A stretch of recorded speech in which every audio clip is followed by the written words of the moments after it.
Konnichiwa minasan. For today's video, this is a day in my life as a 24-year-old stay-at-home mom living in Japan. Today is June 15, 2024. Pagkagising nga namin ni Ethan ay kinantahan namin si daddy niya. Happy birthday, daddy. Happy birthday, daddy. Happy birthday, happy birthday. Happy birthday, daddy. Yee! This is your first birthday with Ethan, daddy.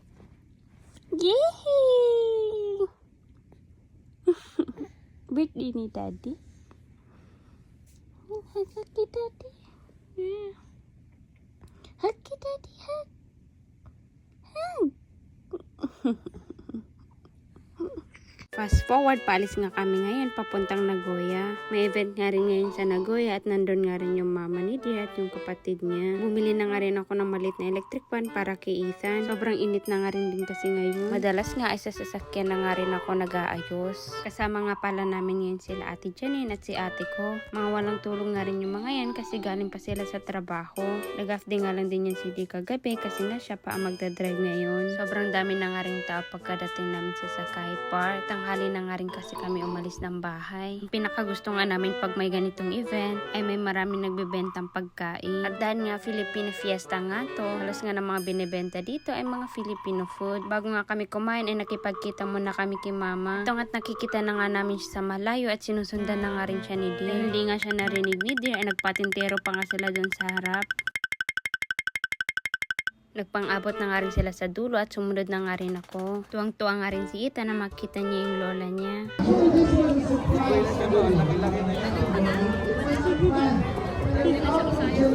Pagkatapos nga niyan ay naghanap na nga rin kami ng makakain. Sa dami nga na nagbebenta, hindi nga kami makapili kung saan kami bibili. Kaya umikot nga rin muna kami para pumili kung saan kami bibili. Pare-parehas nga lang din yung mga binibenta nila at halos nga ng mga binibenta ay mga street food. Dito na nga rin din kami bumili kung saan malapit yung table namin. Medyo nakukulangan pa nga ako sa timpla ng barbecue nila pero pwede na. Tanghali na nga rin sa mga oras na to at gutom na nga rin kami. Next naman ay tokneneng. Ito nga yung pinaka nagustuhan ko kasi ang sarap ng sauce nila. May order pa nga kami fishball, kikiam at siomai. Kasi sobrang tagal ng hintayan. Sabi nga nila 15 to 20 minutes. Pero parang halos 1 hour na nga kami naghihintay sa order namin. Si Dear nga yung taga-order namin at kami naman yung taga-kain.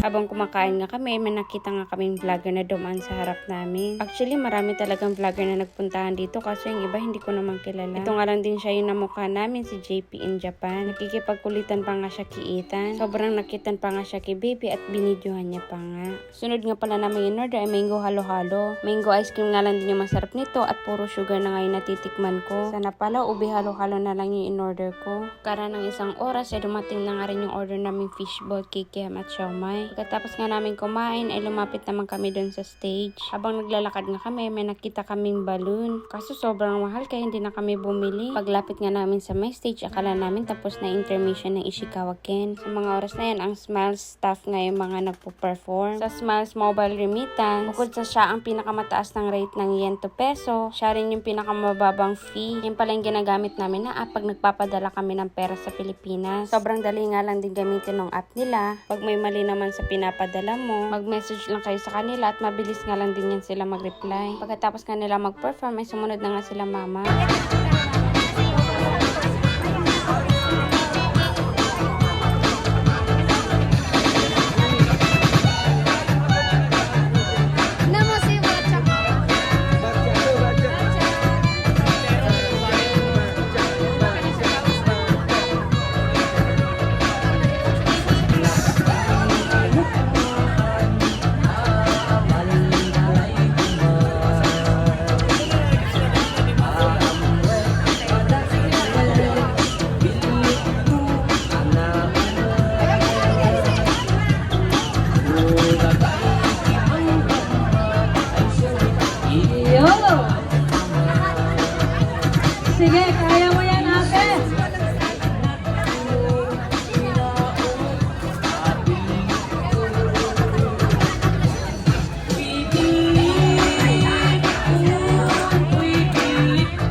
Pagkatapos kanila mag-perform, ay nagkulitan naman to si lola niya at si Ethan. Nilulubos na nga rin din yung oras kasi maya-maya ay magsisiuwian na nga rin kami. Hapon na nga rin to at hinihintay na nga lang din namin silang umuwi bago kami umuwi. Kapatid niya para nila yung naka-white na si Ai-chang. Si Ate Erika naman yung may hawak kay Ethan. Patapos na nga ang program at nakipagsayawan na nga sila dun sa stage. Sinama pa nga ni Mama si Ethan dun sa harap. Dito nga't naghihintay na nga lang din kami na umuwi sila at uwi na nga rin kami. Don't forget to follow our page. That's for today's video. Thank you for watching. Matane!